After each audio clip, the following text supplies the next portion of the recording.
biragoye uyu munsi kujya icyo umuntu ashobora kuvuga imbere ya mama, gusa nanone dufite imbaraga rero dufite uyu munsi, mwebwe mwese muri hano.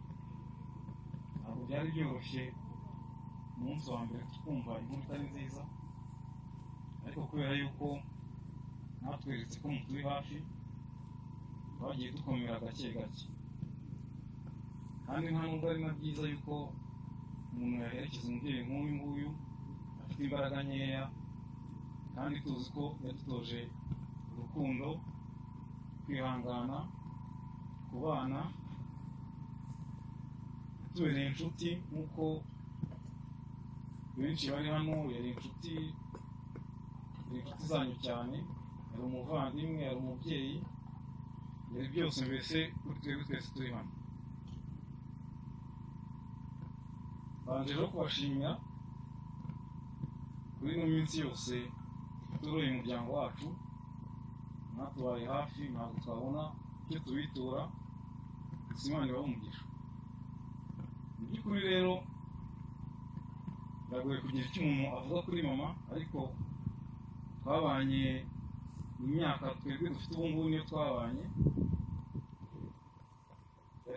Bwari ubuzima, ntabwo navuga ko bwari bworoshye, ariko ntabwo navuga ko bwari bukomeye cyane, kuko twari dufite umubyeyi w'umunyembaraga. Yaratureze, turabimushimira cyane, nta kintu na kimwe twamuburanye. Ndetse uyu munsi ndashima Imana yuko